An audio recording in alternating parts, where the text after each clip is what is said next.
Hello. So I'm recapping, last session of D&D, the Tale of the Food Group or D&D campaign, I guess. Is this 12 or sorry, was this 11 or 12? I can't remember. I'm gonna need to check after this. Oh. So just gonna I'm gonna or just Alright, I'll explain our cast of characters just in case and just in case any of you guys have forgotten or you're new. If you are new, I'll watch the other ones first. It's starts as normal D&D, as like actual gameplay, but then turns into these recaps. So, sorry, I'm thirsty. So, our cast of characters, there is Hagnar, the Kobold Rogue. There is Rathma, the Black Dragonborn Warlock Sorcerer. There is Raven, the Sea Elf Sorcerer, who just multiclassed into a Cleric. And I'm not going to be saying subclasses, at least not this video, maybe next video I'll say subclasses. There is Dilborf, the Dwarf Cleric, who just multiclassed into a Druid last time they leveled up. And there is Faku, a Griffin Druid Sorcerer. Anyway, that's our cast. There's also Bodhi, my dog in real life. She has a character there, and yeah, she doesn't really do anything at all, I guess. And so it starts out, they just exited the Ankig Den from the last session, and then the person, I'm pretty sure it was a female tiefling, came up and said congratulated them and gave Dilborf a ring of invincibility. Yes, that does sound overpowered, and I guess it can be. I'm going to tell you what it does later, to the point in the recap where I told them. And okay, so then they went back to Nervira, told the king what they did. Rathmar, he's good. I did a video on him. It's 20 minutes long, though. Surprisingly popular. Great to know that you guys actually care about my lore. Thank you for that. I'm also going to do a video on the Soul Serpent later today. Then the king also sent them on a quest to the nearby mountain of Mabar to retrieve their Arkenstone. Because, yes, and he said he'd also reward them with a house. Because they're all, and since they're all homeless, I guess, that's, they like the idea of having a mouse. Not a mouse, a house. I guess if they were to get a mouse, they'd just feed it to, like, the gopher snake or the garter snakes, because they have a gopher snake and a bunch of garter snakes as well. They don't really do anything, they're just there. The snakes. Well, except at the point in this, a few sessions ago, they put their gopher snake into a dragon blood ooze, so now the gopher snake controls that ooze. And he's still in the dragon blood ooze at this point. Anyway, so they start going to the mountain of Mabar. Then they find a griffin, who stands there like 20 feet away. Didn't attack for one reason and one reason only. Well, I guess two.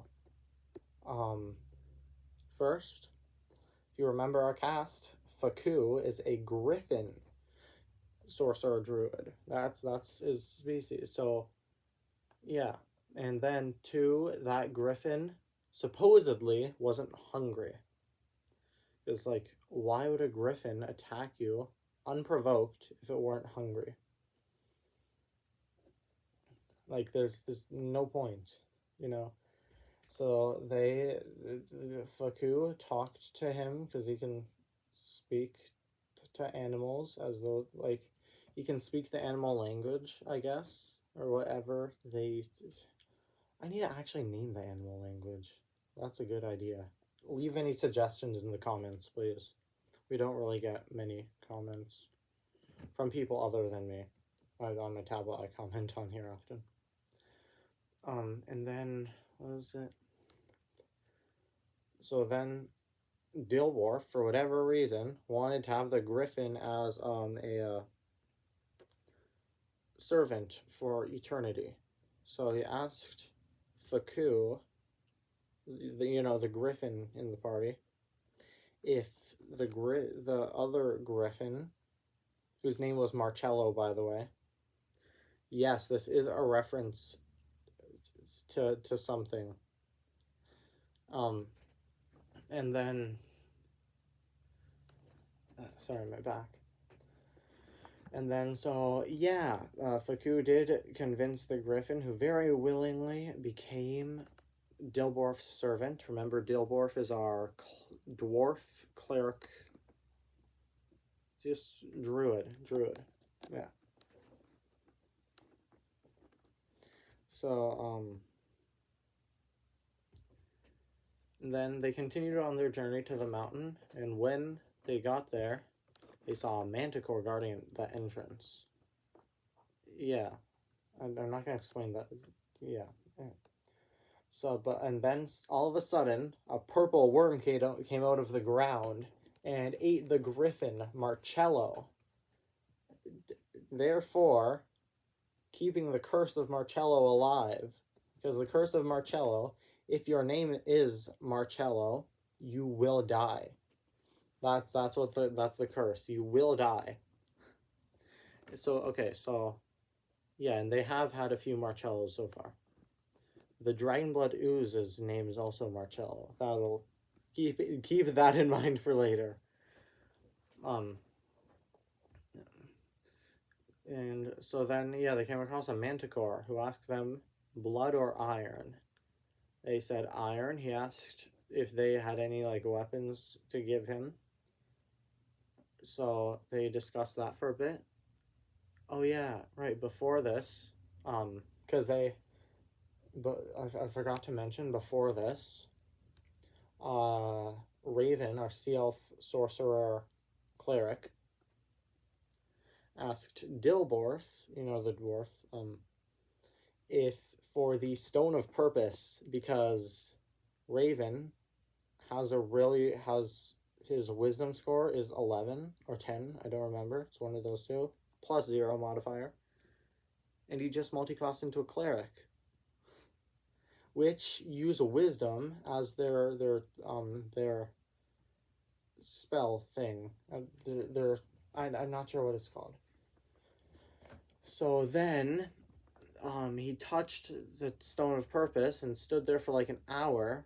He did, because, and remember, if you touch the stone, the last person who touched the Stone of Purpose, the stone telepathically tells them its purpose. So for an hour, it was the purpose of this stone is to tell the last person that touched this stone that the purpose of this stone is to tell the last person that touched this stone that, it's endlessly. He had it for an hour. I did make him roll sanity. He failed, and now he always hears that quietly, faintly in his mind. Always. Even while he sleeps. And, okay, back to the Manticore. Yeah, they were discussing what they would give to him and stuff. So Rathma, or Black Dragonborn, sorcerer warlock, he casted Cloud of Daggers twice on the Manticore. Manticore nearly bled to death and fled. And they went to the cave into the cave entrance that he was guarding. They saw some interesting things in there. There was, buildings, because it's an ancient dwarven city. Of course, it's abandoned. Oh, and then yeah, then as they were going in there, two dark mantles fell on the head of Rathma and was it Raven? Was it Raven or Dilbarth? I think it was Raven. If you don't know what a dark mantle is, let me just pull up the monster manual. Because I brought it. Here. This is a dark mantle. They fall on people and they fall on people's heads and then start crushing it. And the person can't breathe, and then when they die, they eat the person.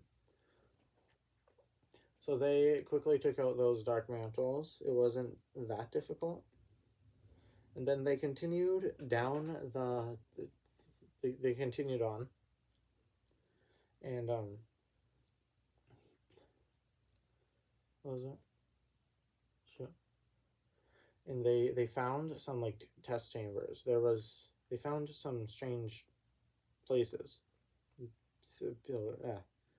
So there was, like, the perfect enclosure for an Asian water monitor, which is, a kind of monitor lizard. They're cool. They're not that great pets. They need a big enclosure, and they have big claws. But they found the perfect, the perfect enclosure. Except, of course, it was overgrown because this place hasn't been inhabited for 750 years.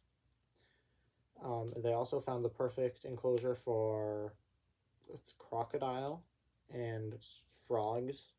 Except, of course, it was very overgrown. Then they came into a chamber, a big room. Well, sort of really more of a cavern outside of any buildings, where they found, what was his name? Jesus.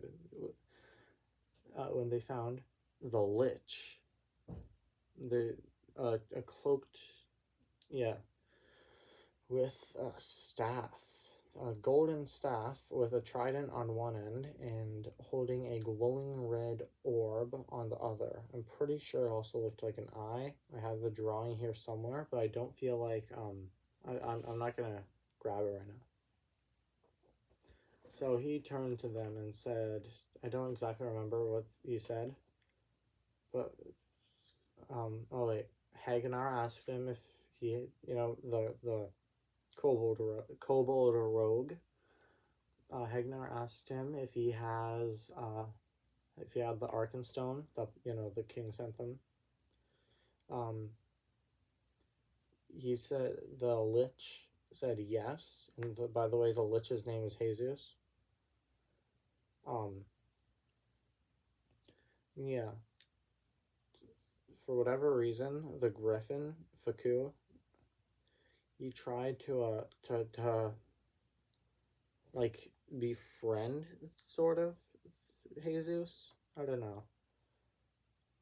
Jesus mentioned that he has zombie Deinonychuses. Deinonychi? I don't know.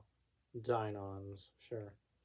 So, Deinonychus, they are the, the raptors from Jurassic Park? Those are actually Deinonychuses. I'm going to call them Deinons because it's a lot easier to say. I'm also very unsure of what pluralized Deinonychus is. So, you mentioned he had zombie Deinons, like a bunch of them. And so then Faku wanted to meet them. Jesus said, oh yeah, you will. And pointed at him. And, Jesus kept noting that he was feeling very violent and could use some battle, So then eventually they fought. At one point, okay, so the dragon blood ooze, named Marcello with a gopher snake. During the battle, I'm pretty sure he died somehow. Don't exactly remember how. I'm pretty sure he was torn apart by zombie Deinonychuses. And then the gopher snake just went back to Raven, the sea elf sorcerer cleric. And then at one point, Jesus casted Fireball centered on himself. So that was a lot of damage to everyone and himself as well. Oh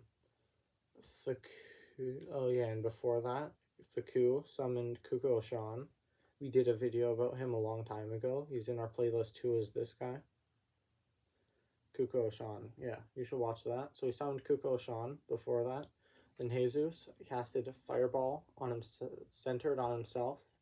Keep in mind, Fireball is, it has a 20-foot radius.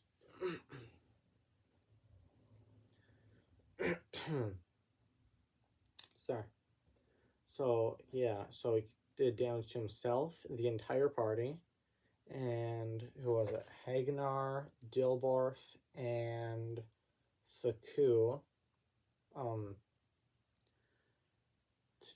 They dropped to 0 hit points. And then Kuko-Shan brought them back to life, and then they killed Jesus somehow. I don't exactly remember how. I think it might have been with like Firebolt or something.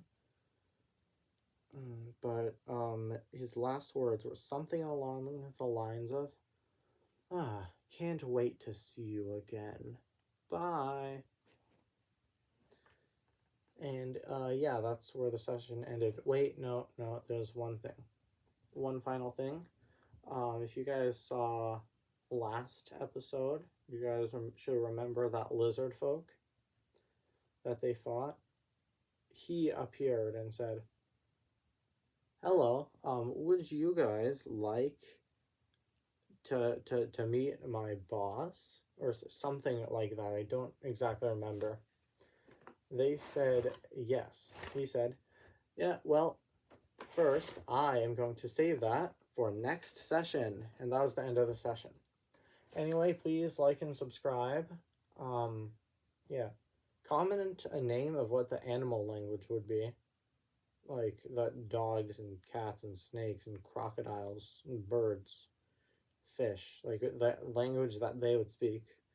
Because in this setting, I guess from now on, they all speak the same language, you know. So yeah, anyway, like, subscribe. Hope you enjoyed the video. Go watch the other episodes if you haven't already. But I forgot to mention the Ring of Invincibility. So Dilborf, you know, he like dropped to 0 hit points. It was then healed by Kuko-Shan, you know. The ring, because he was wearing the Ring of Invincibility, he dropped to 0 hit points. Then at the end of the session, I told him he noticed that the ring itself was completely undamaged. Just the ring. Only the ring is invincible. That ring cannot be damaged. It doesn't make you invincible if you wear it. It's only the fact that it can't be damaged. Can be damaged. Yeah, so anyway, forgot to add that.